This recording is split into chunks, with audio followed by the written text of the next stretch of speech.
सभी भक्तजनों को मेरा निवन प्रणाम। राम राम, जय श्री कृष्णा। पूनम सिहाग की दुनिया में आप सभी का बहुत बहुत स्वागत है।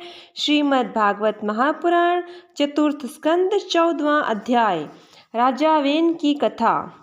श्री मैत्रेय जी कहते हैं, वीरवर विदुर जी, सभी लोगों की कुशल चाहने वाले भृगु आदि मुनियों ने देखा कि अंग के चले जाने से अब पृथ्वी की रक्षा करने वाला कोई नहीं रह गया है। सब लोग पशुओं के समान उच्छृंखल होते जा रहे हैं। तब उन्होंने माता सुनीता की सम्मति से मंत्रियों के सहमत न होने पर भी वेन को भूमंडल के राजपद पर अभिषिक्त कर दिया। वेन बड़ा कठोर शासक था। जब चोर डाकुओं ने सुना कि वही राज सिंहासन पर बैठा है, तब सर्प से डरे हुए चूहों के समान वे सब तुरंत ही जहाँ तहाँ छिप गए। राज्यासन पाने पर वेन 8 लोकपालों की ऐश्वर्य कला के कारण उन्मत्त हो गया और अभिमानवश अपने को ही सबसे बड़ा मानकर महापुरुषों का अपमान करने लगा। वह ऐश्वर्य मद से अंधा हो रथ पर चढ़कर निरंकुश गजराज के समान पृथ्वी और आकाश को कंपाता हुआ सर्वत्र विचरने लगा।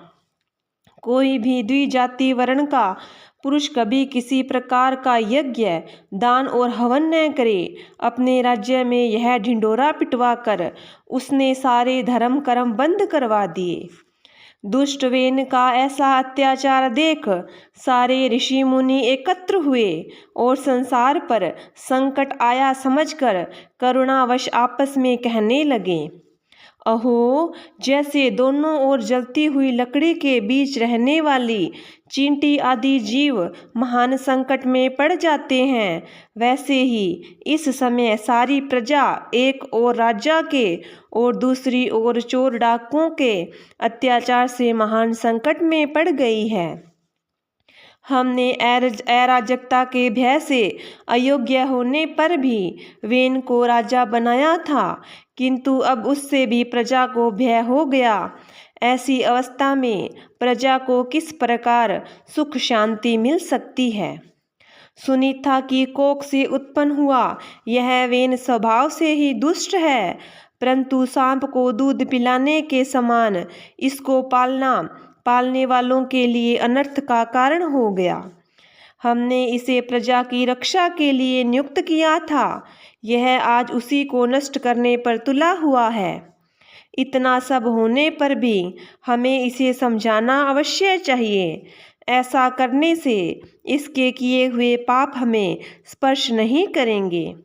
हमने जानबूझकर दुराचारी वेन को राजा बनाया था, किंतु यदि समझाने पर भी यह हमारी बात नहीं मानेगा तो लोक के धिक्कार से दग्ध हुए इस दुष्ट को हम अपने तेज से भस्म कर देंगे। ऐसा विचार करके मुनि लोग वेन के पास गए और अपने क्रोध को छिपाकर उसे प्रिय वचनों से समझाते हुए इस प्रकार कहने लगे। मुनियों ने कहा, राजन, हम आपसे जो बात कहते हैं उस पर ध्यान दीजिए। इससे आपकी आयु, श्री, बल और कीर्ति में वृद्धि होगी। तात, यदि मनुष्य मन, वाणी, शरीर और बुद्धि से धर्म का आचरण करे तो उसे स्वर्ग आदि शोक रहित लोकों की प्राप्ति होती है। यदि उसका निष्काम भाव हो तब तो वही धर्म उसे अनंत मोक्ष पद पर पहुंचा देता है। इसलिए वीरवर, प्रजा का कल्याण रूप वह धर्म आपके कारण नष्ट नहीं होना चाहिए। धर्म के नष्ट होने से राजा भी ऐश्वर्य से च्युत हो जाता है। जो राजा दुष्ट मंत्री और चोर आदि से अपनी प्रजा की रक्षा करते हुए न्यायानुकूल कर लेता है, वह इस लोक में और परलोक में दोनों जगह सुख पाता है। जिसके राज्य अथवा नगर में वर्णाश्रम धर्मों का पालन करने वाले पुरुष स्वधर्म पालन के द्वारा भगवान यज्ञ पुरुष की आराधना करते हैं, महाभाग, अपनी आज्ञा का पालन करने वाले उस राजा से भगवान प्रसन्न रहते हैं। क्योंकि वे ही सारे विश्व की आत्मा और संपूर्ण भूतों के रक्षक है। भगवान ब्रह्म आदि जगदीश्वरों के भी ईश्वर है। उनके प्रसन्न होने पर कोई भी वस्तु दुर्लभ नहीं रह जाती। तभी तो इंद्रिया आदि लोकपालों के सहित समस्त लोग उन्हें बड़े आदर से पूज्य उपहार समर्पण करते हैं। राजन, भगवान श्री हरि समस्त लोकपाल और यज्ञों के नियंता हैं। वे वेद त्रयी रूप, द्रव्य रूप और तप स्वरूप है। इसलिए आपके जो देशवासी आपकी उन्नति के लिए अनेक प्रकार के यज्ञों से भगवान का यजन करते हैं, आपको उनके अनुकूल ही रहना चाहिए। जब आपके राज्य में ब्राह्मण लोग यज्ञों का अनुष्ठान करेंगे, तब उनकी पूजा से प्रसन्न होकर भगवान के अंश स्वरूप देवता आपको मनचाहा फल देंगे। अतः वीरवर, आपको यज्ञ आदि धर्मानुष्ठान बंद करके देवताओं का तिरस्कार नहीं करना चाहिए। वेन ने कहा, तुम लोग बड़े मूर्ख हो। खेद है, तुमने अधर्म में ही धर्म बुद्धि कर रखी है। तभी तो तुम जीविका देने वाले मुझ साक्षात पति को छोड़कर किसी दूसरे जार पति की उपासना करते हो। जो लोग मूर्खतावंश राजा रूप परमेश्वर का अनादर करते हैं, उन्हें न तो इस लोक में सुख मिलता है और न ही परलोक में। अरे, जिसने तुम लोगों की इतनी भक्ति है, वह यज्ञ पुरुष है कौन? यह तो ऐसी ही बात हुई जैसे उल्टा स्त्रियां अपने विवाहित पति से प्रेम न करके किसी पर पुरुष में आसक्त हो जाए। विष्णु, ब्रह्मा, महादेव, इंद्र, वायु, यम, सूर्य, मेघ, कुबेर, चंद्रमा, पृथ्वी, अग्नि और वरुण तथा इनके अतिरिक्त जो दूसरे वर और शाप देने में समर्थ देवता हैं, वे सब के सब राजा के शरीर में रहते हैं। इसलिए राजा सर्वदेवमय है और देवता उसके अंश मात्र हैं। इसलिए ब्राह्मणों, तुम मत्सरता छोड़कर अपने सभी कर्मों द्वारा एक मेरा ही पूजन करो और मुझी को बलि समर्पण करो। भला मेरे सिवा और कौन अग्र पूजा का अधिकारी हो सकता है? श्री मैत्रेय जी कहते हैं, इस प्रकार विपरीत बुद्धि होने के कारण वह अत्यंत पापी और कुमार्गगामी हो गया था। उसका पुण्य क्षीण हो चुका था। इसलिए मुनियों के बहुत विनय पूर्वक प्रार्थना करने पर भी उसने उनकी बात पर ध्यान न दिया। कल्याण रूप विदुर जी, अपने को बड़ा बुद्धिमान समझने वाले वेन ने जब उन मुनियों का इस प्रकार अपमान किया, तब उनकी मांग को व्यर्थ हुई देख वे उन पर अत्यंत कुपित हो गए। मार डालो, इस स्वभाव से ही दुष्ट पापी को मार डालो। यह यदि जीता रहा तो कुछ ही दिनों में संसार को अवश्य भस्म कर डालेगा। यह दुराचारी किसी प्रकार राज सिंहासन के योग्य नहीं है, क्योंकि यह निर्लज साक्षात यज्ञपति श्री विष्णु भगवान की निंदा करता है। अहो, जिनकी कृपा से इसे ऐसा ऐश्वर्य मिला है, उन श्री हरि की निंदा अभागे वेन को छोड़कर और कौन कर सकता है? इस प्रकार अपने छिपे हुए क्रोध को प्रकट कर उन्होंने उसे मारने का निश्चय कर लिया। वह तो भगवान की निंदा के कारण पहले ही मर चुका था। इसलिए केवल हुंकारों से ही उन्होंने उसका काम तमाम कर दिया। जब मुनिगण अपने अपने आश्रमों को चले गए, तब इधर वेन की शोकाकुला माता सुनीता मंत्र आदि के बल से तथा अन्य युक्तियों से अपने पुत्र के शव की रक्षा करने लगी। एक दिन वे मुनिगण सरस्वती के पवित्र जल में स्नान कर अग्निहोत्र से निवृत्त हो नदी के तीर पर बैठे हुए हरि चर्चा कर रहे थे। उन दिनों लोकों में आतंक फैलाने वाले बहुत से उपद्रव होते देखकर वे आपस में कहने लगे, आजकल पृथ्वी का कोई रक्षक नहीं है, इसलिए चोर डाकुओं के कारण उसका कुछ अमंगल तो नहीं होने वाला है। ऋषि लोग ऐसा विचार ही कर रहे थे कि उन्होंने सब दिशाओं में धावा करने वाले चोरों और डाकुओं के कारण उठी हुई बड़ी भारी धूल देखी। देखते ही वे समझ गए कि राजा वेन के मर जाने के कारण देश में अराजकता फैल गई है। राज्य शक्तिहीन हो गया है और चोर डाकू बढ़ गए हैं। यह सारा उपद्रव लोगों का धन लूटने वाले और एक दूसरे के खून के प्यासे लुटेरों का ही है।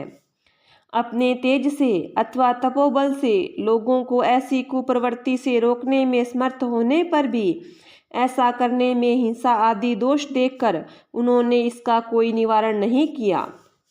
फिर सोचा कि ब्राह्मण यदि समदर्शी और शांत स्वभाव भी हो तो भी दिनों की अपेक्षा करने से उनका तप उसी प्रकार नष्ट हो जाता है जैसे फूटे हुए घड़े में से जल बह जाता है।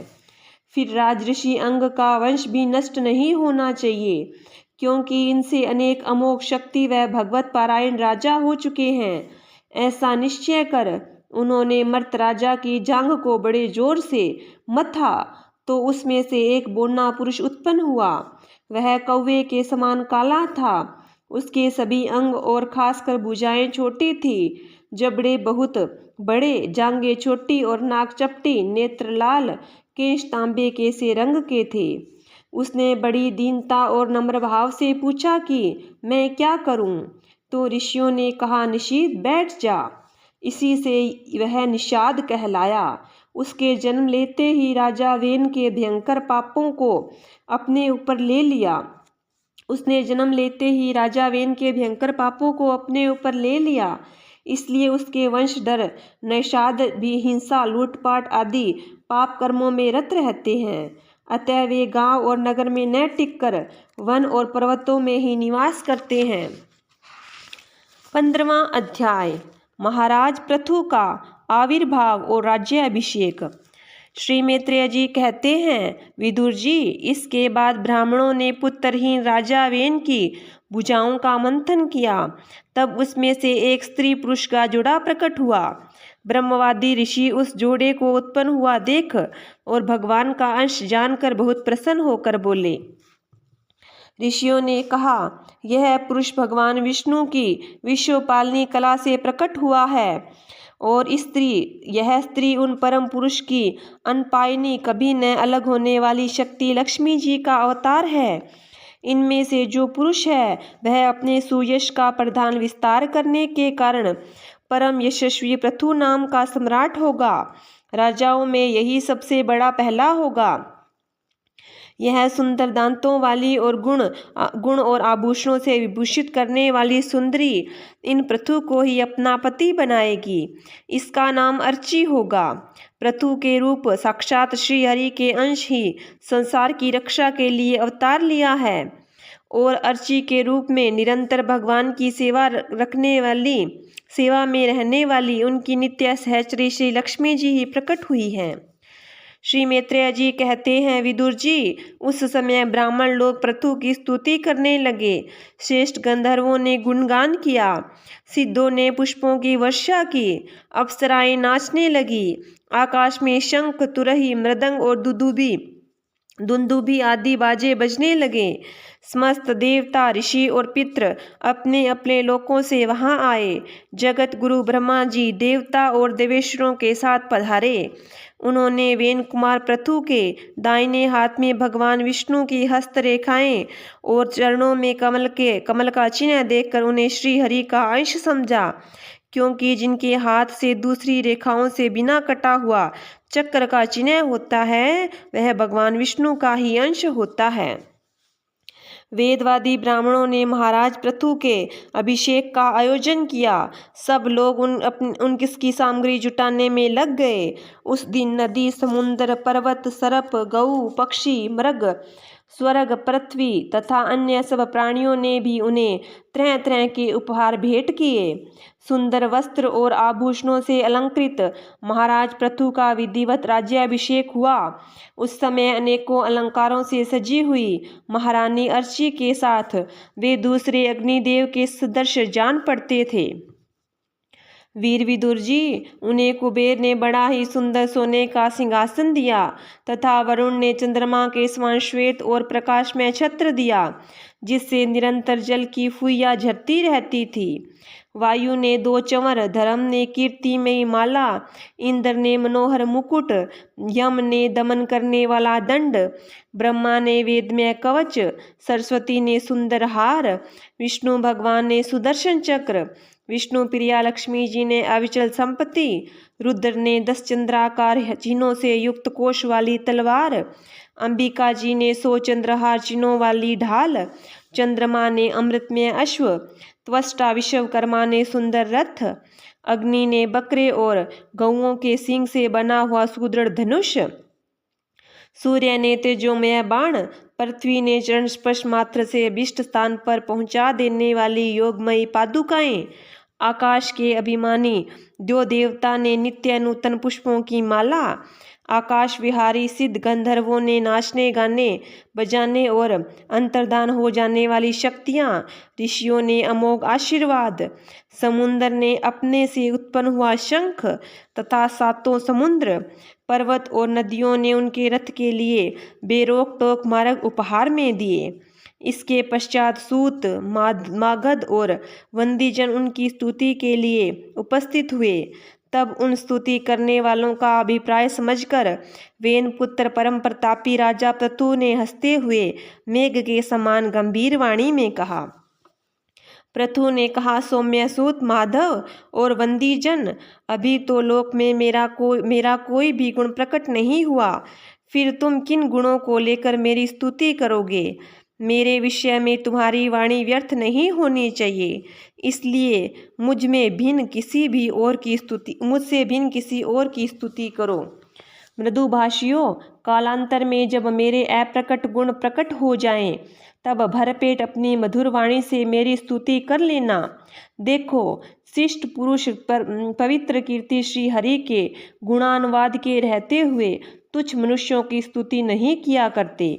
महान गुणों को धारण करने में समर्थ होने पर भी ऐसा कौन बुद्धिमान पुरुष है जो उनके न रहने पर भी केवल संभावना मात्र से स्तुति करने वाला अपनी स्तुति कराएगा? यदि यह विद्या अभ्यास करता तो इसमें अमुक अमुक गुण हो जाते। इस प्रकार की स्तुति से तो मनुष्य वंचना की जाती है। वह मंदमती यह नहीं समझता कि इस प्रकार के लोग उसका उपहास ही कर रहे हैं। जिस प्रकार लज्जाशील उदार पुरुष अपने किसी निंदित पराक्रम की चर्चा होनी बुरी समझते हैं, उसी प्रकार लोक विख्यात समर्थ पुरुष अपनी स्तुति को भी निंदित ही मानते हैं। सूतगण, अभी हम अपने श्रेष्ठ कर्मों के द्वारा लोक में अप्रसिद्ध ही हैं। हमने अब तक कोई भी ऐसा काम नहीं किया है जिसकी प्रशंसा की जा सके। अब तुम लोगों से बच्चों के समान अपनी कीर्ति का किस प्रकार गान करावें। 16वां अध्याय, वंदीजन द्वारा महाराज पृथु की स्तुति। श्री मैत्रेय जी कहते हैं, महाराज पृथु ने जब इस प्रकार कहा तब उनके वचनामृत का आस्वादन करके सूत आदि गायन लोग बड़े प्रसन्न हुए। फिर वे मुनियों की प्रेरणा से उनकी इस प्रकार स्तुति करने लगे।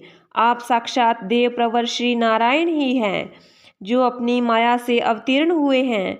हम आपकी महिमा का वर्णन करने में समर्थ नहीं हैं।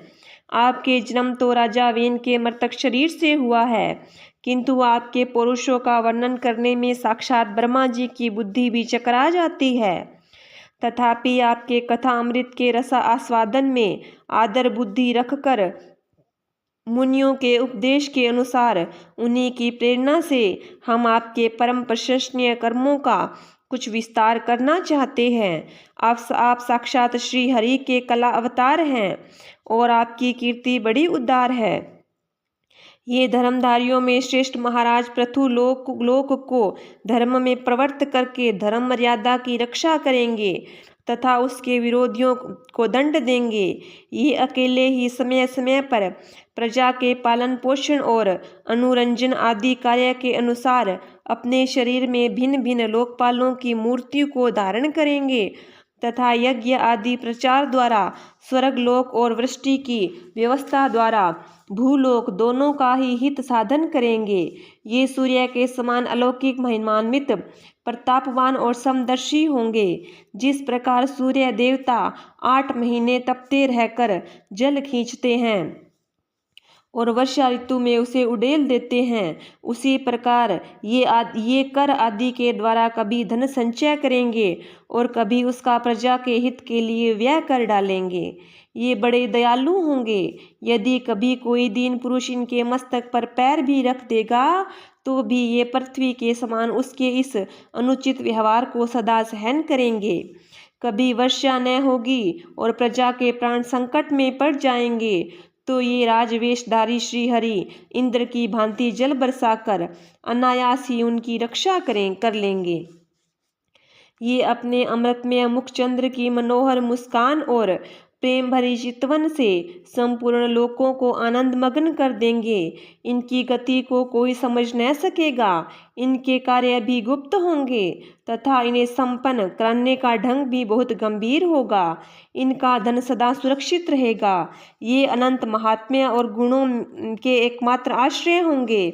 इस प्रकार मनस्वी पृथु साक्षात वरुण के समान होंगे।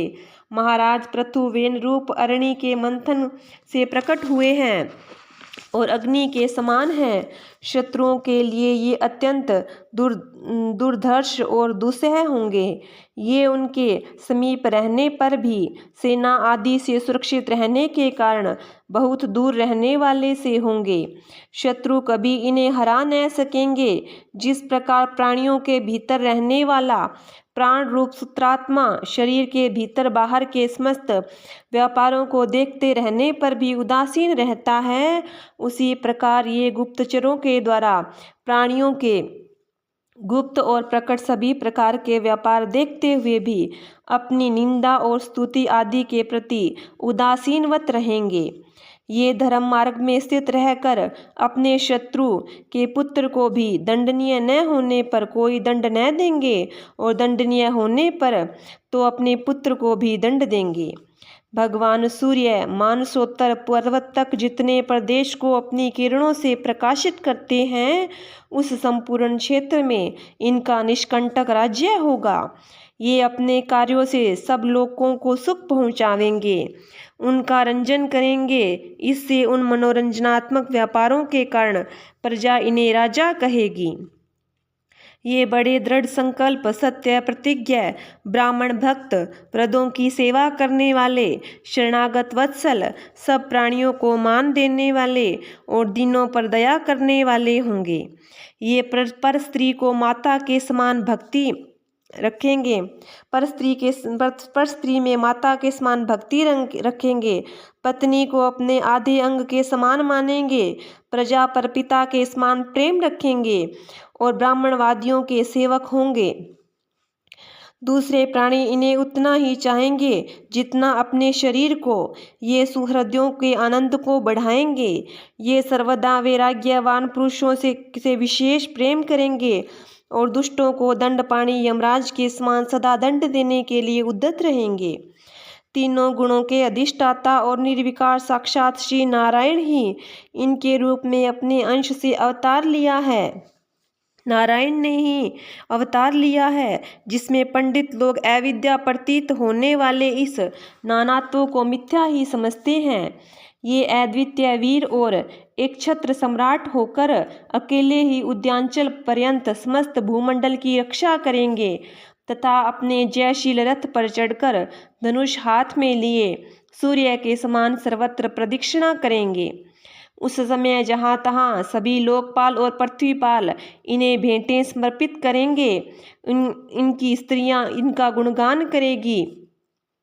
इन आदिराज को साक्षात श्री हरि ही समझेगी। ये प्रजापालक राजाधिराज होकर प्रजा के जीवन निर्वाह के लिए गोरूपणी पृथ्वी का दोहन करेंगे और इंद्र के समान अपने धनुष के कोनों से बातों की बात में पर्वतों को तोड़ फोड़ कर पृथ्वी को समतल कर देंगे।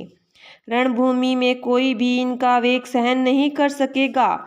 जिस समय ये जंगल में पूंछ उठाकर विचरते हुए सिंह के समान अपने अजगाव धनुष की टंकार करते हुए भूमंडल में विचरेंगे, उस समय सभी दुष्ट जन इधर उधर छिप जाएंगे।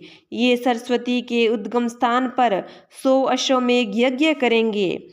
तब अंतिम अनुष्ठान के समय इंद्र इनके घोड़े को हरकर ले जाएंगे। अपने महल के बगीचे में इनकी एक बार भगवान सनत कुमार से भेंट होगी। अकेले उनकी भक्तिपूर्ण सेवा करके ये उस निर्मल ज्ञान को प्राप्त करेंगे जिससे परब्रह्म की प्राप्ति होती है। इस प्रकार जब इनके पराक्रम जनता के सामने आएंगे, तब ये पराक्रमी महाराज जहाँ तहाँ अपने चरित्र की ही चर्चा सुनेंगे। इनकी आज्ञा का विरोध कोई न कर सकेगा तथा ये सारी दिशाओं को जीतकर और अपने तेज से प्रजा के क्लेश रूप कांटों को निकालकर संपूर्ण भूमंडल का शासक होंगे। उस समय देवता और असुर भी इनके विपुल प्रभाव का वर्णन करेंगे। 17वां अध्याय महाराज पृथु का पृथ्वी पर कुपित होना और पृथ्वी के द्वारा उनकी स्तुति करना। श्री मैत्रेय जी कहते हैं, इस प्रकार जब वंदी जन ने महाराज पृथु के गुण और कर्मों का बखान करके उनकी प्रशंसा की, तब उन्होंने भी उनकी बड़ाई करके तथा उन्हें मनचाही वस्तुएं देकर संतुष्ट किया। उन्होंने ब्राह्मण आदि 4 वर्णों, सेवकों, मंत्रियों, पुरोहितों, पुरवासियों, देशवासियों, भिन्न भिन्न व्यवसायियों तथा अन्यान्य आज्ञानुवर्तियों का भी सत्कार किया। विदुर जी ने पूछा, ब्राह्मण, पृथ्वी तो अनेक रूप धारण कर सकती है, उसने गौ का रूप ही क्यों धारण किया? और जब महाराज पृथु ने उसे दूहा, तब बछड़ा कौन बना और दूहने पर पात्र क्या प्राप्त हुआ? पृथ्वी देवी तो पहले स्वभाव से ही ऊंची नीची थी, उसे उन्होंने समतल किस प्रकार किया? और इंद्र उनके यज्ञ संबंधी घोड़े को क्यों हर ले गया? ब्राह्मण ज्ञानियों में श्रेष्ठ भगवान सनत कुमार जी से ज्ञान और विज्ञान प्राप्त करके वे राजऋषि किस गति को प्राप्त हुए? पृथु रूप सर्वेश्वर भगवान श्री कृष्ण ने ही अवतार ग्रहण किया था। अतः पुण्य कीर्ति श्री हरि के उस पृथु अवतार से संबंध रखने वाले जो और भी चरित्र पवित्र चरित्र हो, वे सभी आप मुझसे कहिए। मैं आपका और श्री कृष्णचंद्र का बड़ा अनुरक्त भक्त हूँ। श्री सूत जी कहते हैं, जब विदुर जी ने भगवान वासुदेव की कथा कहने के लिए इस प्रकार प्रेरणा की, तब श्री मैत्रेय जी प्रसन्नचित्त से उनकी प्रशंसा करते हुए कहने लगे। श्री मैत्रेय जी ने कहा, विदुर जी, ब्राह्मणों ने महाराज पृथु का राज्याभिषेक करके उन्हें प्रजा का रक्षक उद्घोषित किया। इन दिनों पृथ्वी अन्नहीन हो गई थी, इसलिए भूख के कारण प्रजा के शरीर सूख कर कांटे हो गए थे।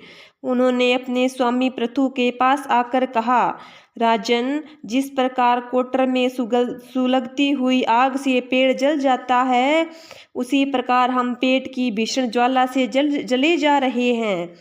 आप शरणागतों की रक्षा करने वाले हैं और हमारे अन्नदाता प्रभु बनाए गए हैं, इसलिए हम आपकी शरण में आए हैं।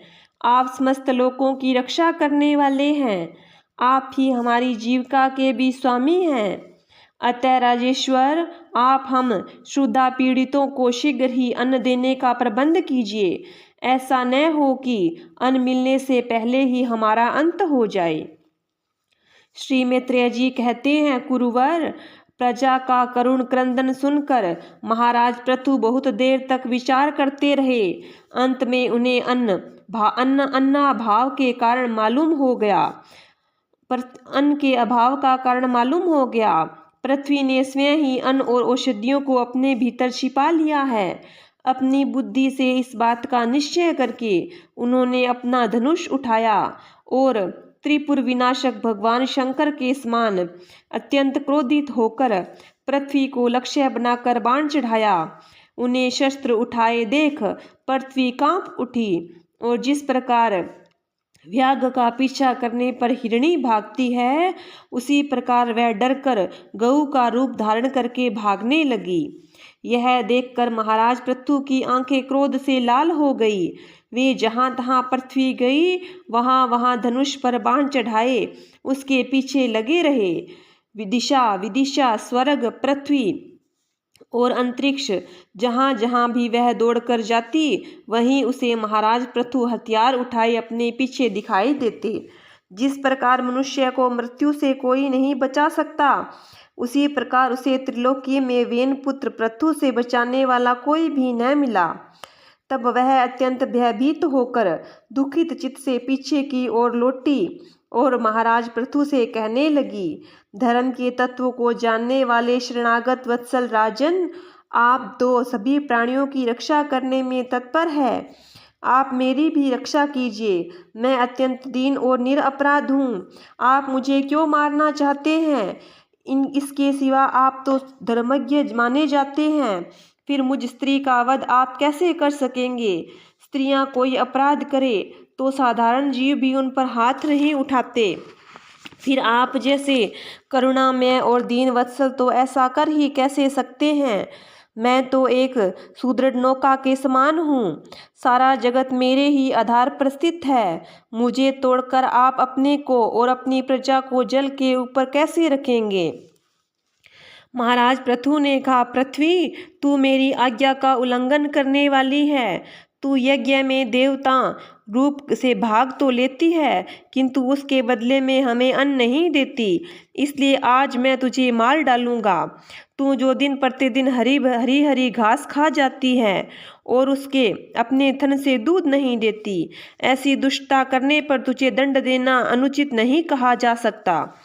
तू ना समझ है, तूने पूर्व काल में ब्रह्मा जी के उत्पन्न किए हुए अन्न आदि के बीजों को अपने में लीन कर लिया है और अब मेरी भी परवाह न करके उन्हें अपने गर्भ से निकालती नहीं। अब मैं अपने बाणों से तुझे छिन्न भिन्न कर तेरे मेदे से इस क्षुधातुर और दीन प्रजाजनों का करुणाक्रंदन शांत करूंगा। जो दुष्ट अपना ही पोषण करने वाला तथा दूसरे अन्य प्राणियों के प्रति निर्दय हो, वह पुरुष स्त्री अथवा नपुंसक कोई भी हो, उसका मारना राजाओं के लिए न मारने के समान ही है। तू बड़ी गर्वीली और मदोन्मत्ता है, इस समय माया से ही यह गौ का रूप बनाए हुए है। मैं बाणों से तेरे टुकड़े टुकड़े करके अपने योग बल से प्रजा को धारण करूंगा। इस समय महाराज पृथु काल की भांति क्रोधमयी मूर्ति धारण किए हुए थे। उसके शब्द सुनकर धरती कांपने लगी और उसने अत्यंत विनीत भाव से हाथ जोड़कर कहा। पृथ्वी ने कहा, आप साक्षात परम पुरुष हैं तथा अपनी माया से अनेक प्रकार के शरीर धारण कर गुणमय जान पड़ते हैं। वास्तव में आत्मा अनुभव के द्वारा आप अधिभूत आध्यात्म और अधिदेव संबंधी अभिमान और उससे उत्पन्न हुए राग द्वेष आदि से सर्वथा रहित है। मैं आपको बार बार नमस्कार करती हूँ। आप संपूर्ण जगत के विधाता हैं, आपने ही यह त्रिगुणात्मक सृष्टि रची है और मुझे समस्त जीवों का आश्रय बनाया है। आप सर्वथा स्वतंत्र हैं। प्रभु, जब आप ही अस्त्र शस्त्र लेकर मुझे मारने के लिए तैयार हो गए, तब मैं और किसकी शरण में जाऊं? कल्प के आरंभ में आपने अपने आश्रित रहने वाली निर्वचनीय माया से ही इस चराचर जगत की रचना की है और उस माया के ही द्वारा आप इसका पालन करने के लिए तैयार हुए हैं। आप धर्मपरायण हैं, फिर भी मुझ गौ रूप धारिणी को किस प्रकार मारना चाहते हैं? आप एक होकर भी मायावश अनेक रूप जान पड़ते हैं तथा आपने स्वयं ब्रह्मा को रचकर उनके विश्व की रचना कराई है। आप साक्षात सर्वेश्वर हैं। आपकी लीलाओं को अजितेंद्रिय लोग कैसे जान सकते हैं? उनकी बुद्धि तो आपकी दुर्जय माया से क्षिप्त हो रही है।